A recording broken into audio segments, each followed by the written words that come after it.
Napoleon's brothers. The rise and fall of his royal empire. Napoleon Bonaparte was not just a masterful general and emperor, he was also the architect of a family empire that stretched across Europe.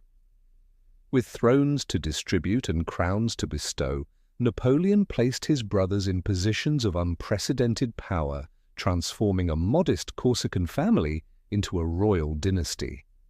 But behind the splendor of palaces and military parades lay a story of intrigue, betrayal, incompetence, and political fragility. In this video, we unveil the lives of Napoleon's brothers, Joseph, Lucien, Louis, and Jérôme, exploring how each rose to prominence, how they ruled, and how their reigns ultimately unraveled under the weight of the Napoleonic dream. These weren't merely siblings, they were kings, revolutionaries, and sometimes even thorns in the emperor's side. Let's start with Joseph Bonaparte, the eldest of the Bonaparte brothers, and perhaps the most loyal to Napoleon. Born in 1768, Joseph was initially trained as a lawyer and diplomat. He served France during the Revolutionary years and helped pave the way for Napoleon X's rise to power. When Napoleon crowned himself emperor in 1804, he began carving out kingdoms for his family, and Joseph was first in line. In 1806, Napoleon made Joseph king of Naples, where he actually performed reasonably well. Joseph attempted to reform the feudal system, improved infrastructure, and tried to modernize the state. He wasn't a soldier like Napoleon, but he was intelligent, diplomatic, and open to change. However, in 1808, Napoleon had bigger plans.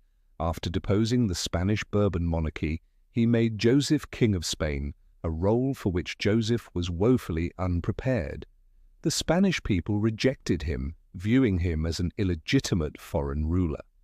Guerrilla warfare broke out across the country, and British intervention led by the Duke of Wellington would slowly erode French control. Despite Joseph's attempts to rule with moderation, his lack of military authority and the unrelenting resistance made his reign a disaster. By 1813, Joseph had been forced to flee Madrid, and the dream of a Bonaparte Spain was in ruins. Now we move to Lucien Bonaparte, perhaps the most independent and defiant of the Bonaparte brothers. Born in 1775, Lucien was instrumental in Napoleon's rise. He played a crucial role in the coup of 18 Brumaire that brought Napoleon to power in 1799.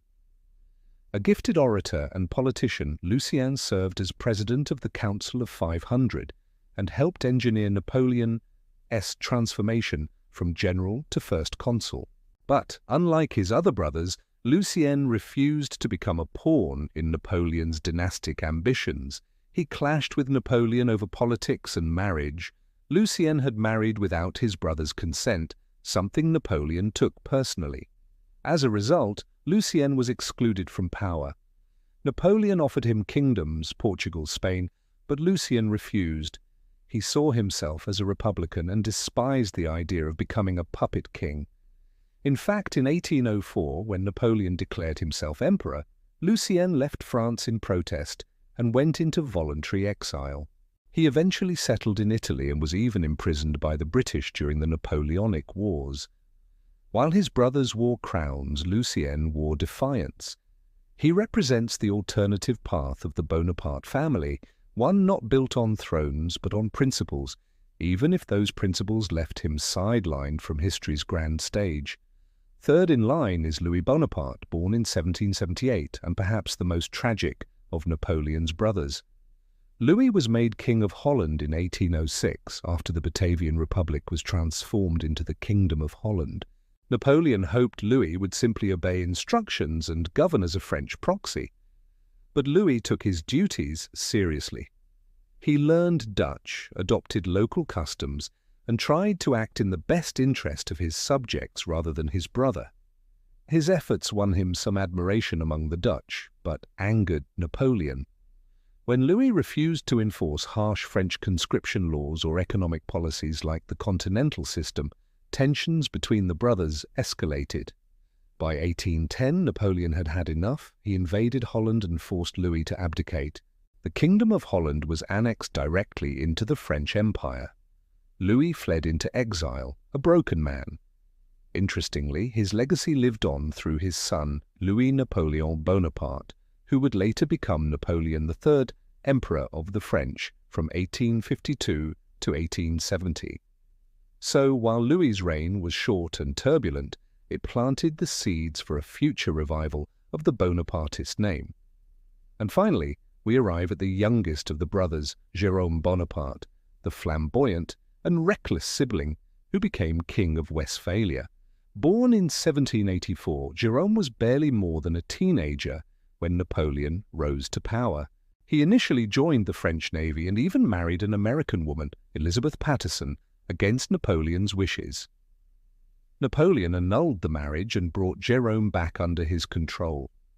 In 1807, after the defeat of Prussia, Napoleon carved out a new kingdom in central Germany, the Kingdom of Westphalia, and made Jérôme its king. Jérôme embraced his role with enthusiasm, turning the castle into a miniature Paris. He spent lavishly, held extravagant court ceremonies, and adopted a life of luxury. Despite his frivolous nature, Jérôme did implement reforms based on the Napoleonic Code, including the abolition of serfdom. However, his financial recklessness and dependence on French troops made the kingdom unstable. As the tide of war turned against France, Jérôme's Westphalia crumbled. By 1813, as the Allies advanced, Jérôme fled and his kingdom collapsed. After Napoleon's fall, Jérôme lived in obscurity for years, but would eventually return to France during the reign of his nephew, Napoleon III. Each of Napoleon's brothers ruled not because of personal merit, but because of familial connection. Their crowns were gifts, strategic appointments meant to expand and stabilize the Napoleonic Empire. But ruling is far more difficult than conquering. Joseph, Louis, and Jérôme all struggled to balance local interests with their brothers' demands. In most cases, their loyalty to Napoleon came at the cost of popular legitimacy. Local populations viewed them as foreign rulers imposed from Paris, and their kingdoms became battlegrounds in the wider Napoleonic Wars. Rebellions, financial problems, and military defeats exposed the fragility of these puppet regimes. Even where reforms were introduced, like the abolition of feudal privileges or the establishment of modern legal codes, they were often overshadowed by war and resentment. Napoleon had hoped to build a Europe governed by Bonaparte, but in reality, he created a house of cards. What's more fascinating is how each brother's personality shaped their downfall. Joseph's passivity, Louis's independence, Jérôme's extravagance, and Lucien's defiance all stood in contrast to Napoleon's singular vision and discipline. These weren't mere clones of the emperor, they were men with their own ambitions and flaws. Napoleon tried to mold them into instruments of empire, but the truth is, they were rarely up to the task. In the end, Napoleon's attempt to establish a European dynasty failed not because of military defeat alone, but because his brothers could not or would not carry the burden of his vision. When the empire finally collapsed in 1815 after the Battle of Waterloo, the Bonaparte brothers scattered. Joseph fled to the United States, living under a pseudonym in New Jersey and Pennsylvania. Louis withdrew to Switzerland and later Italy, a man haunted by the past. Jérôme bounced between exile and court life, eventually returning to France during the Second Empire. Lucien, ever the radical, wrote his memoirs and remained politically active in Italy. While none of them regained true power, their names remained etched in the story of an empire that rose and fell with breathtaking speed. What's left is a legacy of ambition and contradiction. Napoleon tried to create a modern monarchy based not on ancient bloodlines but on merit and loyalty, yet he handed power to his brothers. He believed in reform, law, and enlightenment, but ruled through conquest and dynastic control. His brothers were both symbols of his genius and reflections of his limitations. They wore crowns, yes, but they never earned them. And when Napoleon's star faded, so did theirs, vanishing into the shadows of European history. But perhaps the most surprising chapter came decades later, when Louis Bonaparte's son would resurrect the imperial legacy. In 1852, Napoleon III proclaimed himself Emperor of the French, ruling for nearly 2 decades. Though the original empire had collapsed in war, the name Bonaparte still carried power, enough to give France one last imperial hurrah. In that sense, Louis, the most tragic of the brothers, became the father of a new dynasty. The Bonapartes might have lost their thrones, but they had not lost their place in history. So what can we learn from the rise and fall of Napoleon's brothers?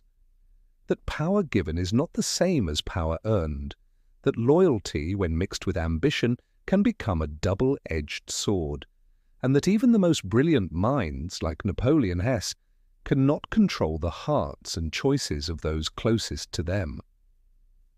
The Bonaparte brothers were kings in title, but footnotes in legacy.